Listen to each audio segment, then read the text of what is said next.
Last October, Proto-Yesavage burst onto the scene with 5 1/3 no-hit innings and 11 strikeouts against the Yankees in the ALDS. Later in the World Series, he went 7 innings of one-run ball with 12 strikeouts, and almost instantly, he was catapulted into phenom status. Now, young guys showing out in the playoffs is nothing new. How many people knew just how good Josh Beckett was before the 2003 postseason? 2002 John Lackey as well, to a similar if not lesser extent. The 1997 Livan Hernandez, though he got some help with that one.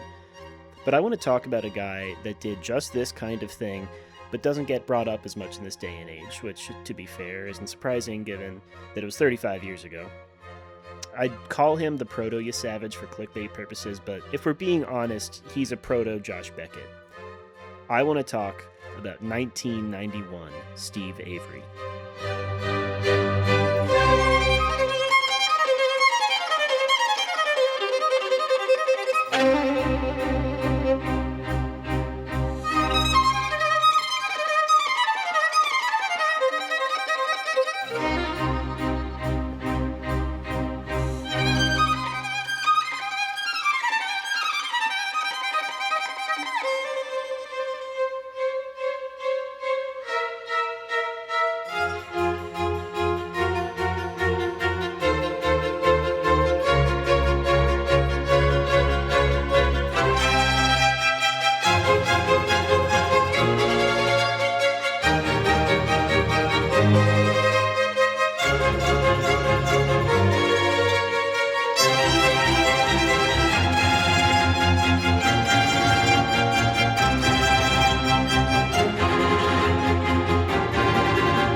Before we get to the 91 postseason, let's start with some background on Steve Avery.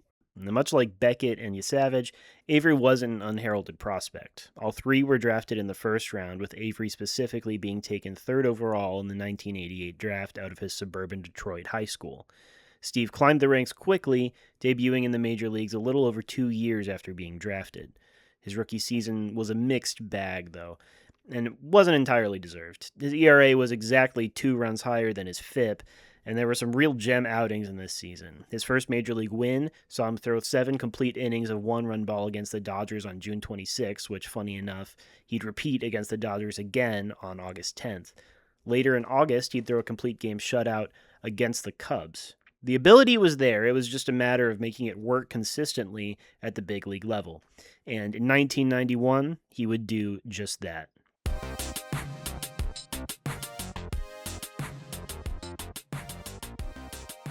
The NL West race in 1991 was a back-and-forth affair between the Dodgers and the Braves. The two teams traded spots in the standings literally until the last few days of the season, and Avery was a huge part of the Braves ultimately winning down the stretch. After going 8 2/3 innings against the Giants on September 10th, Avery would face the Dodgers at home. With the two teams separated by just a half game in the standings, Avery threw a complete game, allowing 1 run on 4 hits and walking none. And then 5 days later, with the two teams again separated by a half game, he faced the Dodgers in Dodger Stadium and shut them out. Complete game, no runs, 6 hits, 1 walk. It was his 17th win of the year and his 3rd complete game. He closed out the regular season throwing 8 innings of 2-run ball against the Astros, and the next day, the Braves clinched the NL West. Avery was coming into the playoffs hot. The Braves would face the Pirates, who'd won the NL East for the 2nd consecutive year. And after the Pirates won the first game of the series 5-1, Avery took the mound against Zane Smith in Game 2. He walked the first batter of the game, but struck out the next 3 looking. In the top of the second, Barry Bonds lined a single off of Avery, and though he stole both second and third, Avery got out of it. Bottom of the third went 1-2-3 on a strikeout and 2 pop-outs. The bottom of the fourth was the same. A ground out, a foul pop fly, and a strikeout of Barry Bonds set Pittsburgh down in order. He was striking out guys, and with the exception of Bonds' single, he was inducing weak contact. He allowed just a single in the 5th, and the Braves took the lead in the top of the 6th on a Mark Lemke double. And Avery went right back to work in the bottom of the frame, striking out 2 more. In the 7th, Bobby Bonilla singled, but Avery got Bonds to ground into a double play. The bottom of the 8th saw the most trouble Avery would work through all night. After retiring the first 2 batters of the inning, Gary Rita singled and then stole second.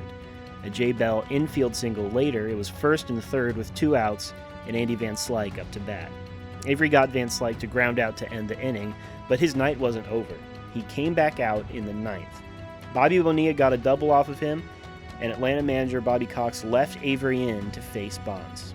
He got Bonds to pop out, and now with the righty coming up to bat, Avery's night was done. 8 1/3, 6 hits, 9 strikeouts, no runs allowed. Alejandro Pena would come in and ultimately pick up the save, and the Braves evened the series. Now, that one outing is enough to make people remember. But he wasn't done. Steve took the ball again in Game 6 back in Pittsburgh, with the Pirates leading the series 3-2, and his opponent in Game 6 was Doug Drabek, the man who'd won the NL Cy Young the previous year.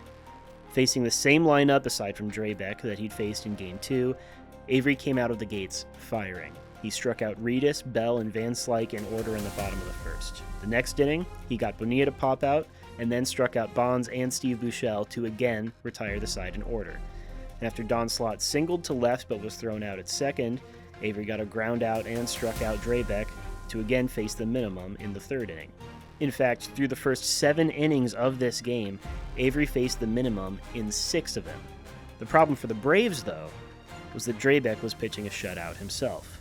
Now, while not as dominant as Avery, Drabek had gone through 7, allowing just 5 hits, and he'd get through the top of the 8th scoreless after stranding Lonnie Smith on third base. Avery came back out for the bottom of the inning, got Bonds to fly out, and then gave up a single to Buechele. He'd get Don Slott and Jose Lindout to end the inning and send the game into the 9th inning scoreless. And in the top of the inning, Ron Gant walked and promptly stole second base. Greg Olson would get a 2-out double to bring Gant home, and Atlanta took the lead. And this was the first run the Braves had scored since the first inning of Game 4. An intentional walk later brought up Avery's spot in the lineup, and Tommy Gregg pinch hit for him, ending another incredible outing for the 21-year-old Avery. 8 innings, 3 hits, 2 walks, 8 strikeouts, no runs allowed. Alejandro Pena would dramatically get the save in the 9th, sending the series to a Game 7 that the Braves would ultimately win. Avery was named the series MVP, having won 2 1-0 games, throwing 16 1/3 scoreless innings. 2 incredibly dominant outings on the road by a 21-year-old, absolutely turning it up when it mattered most. Side note, watching these highlights and seeing how many fastballs he threw, you might be wondering about Avery's velocity. Obviously, Fangraphs and pitch tracking data doesn't go back that far, but a Sabre article from the time mentions teams clocking him about mid-90s that season. This is corroborated by a point late in Game 2 where the broadcast mentions Avery being clocked at 92. He coupled that fastball with a curveball and changeup. Going on to the World Series, Avery would take the ball in Game 3 with the Braves down 2-0. And after this unfortunate miscommunication in the outfield, Dan Gladden would score in the first to bring Avery's playoff scoreless streak to a quick end. He'd settle in after that, though, retiring his next 14 batters after giving up that run-scoring sac fly. Avery would slip a little beginning in the 6th. He escaped damage after giving up a couple singles, but 2 of the 3 outs in that inning were loud ones. And then in the 7th, he'd give up a home run to Kirby Puckett to make the score 4-2 Braves. And after Brian Harper reached on an error to start the 8th, Avery was pulled. He'd only thrown 84 pitches, but he'd been working off of contact and hadn't struck anyone out since the 3rd inning. Pena came in and immediately gave up a game-tying home run to pinch hitter Chili Davis, closing the book on Avery's night.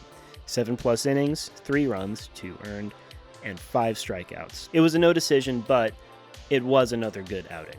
Avery's final outing in the 1991 postseason was in Game 6 of the World Series in Minneapolis on 3 days rest, and he ran into trouble in the first. Chuck Knobloch singled and was brought in on a 1-out triple by Puckett. Shane Mack would bring Puckett home with his first hit of the entire series, and after the bottom of the first, Avery and the Braves trailed 2-0. Avery got in a groove for a bit and retired 7 straight, but got into trouble again in the 5th when Puckett drove in Gladden on a sac fly. He struck out Chili Davis to end the inning, but was again behind. In the 6th, Scott Leyes got aboard with a single, but Avery got Kent Herbeck to ground into a double play and get out of it. Avery had only thrown 83 pitches, but on short rest, he had clearly been laboring throughout the game. and he was pulled. His final line was 6 innings, 6 hits, 3 runs, and 3 strikeouts. The Braves would tie the game in the 7th, and the game would go to extras where Puckett would win it for the Twins in the 11th, and they would, of course, go on to win Game 7 of, in my opinion, the best World Series ever played. Avery's final line in the 1991 playoffs, a 1.53 ERA over 29 and 2/3 innings, 25 strikeouts, and a whip of 0.82. It was an absolutely remarkable run from a 21-year-old in his first full season in the bigs. Now, again, I know the title of this video says Yesavage, but I mentioned it before and I'll mention it again here. Steve Avery is a lot more like Josh Beckett. Both were drafted in the top 5, both were in their early 20s when they made their exemplary playoff runs. Beckett was in his second full season, Avery was in his first. Avery was NLCS MVP, Beckett was World Series MVP. Beckett even finished his career with a 3.07 postseason ERA. Avery's postseason ERA was 2.90. I think Avery could have had a career trajectory like Beckett's if injuries didn't get in the way. But his shoulder gave him problems, and his days of being an MLB starter were over before his age 30 season.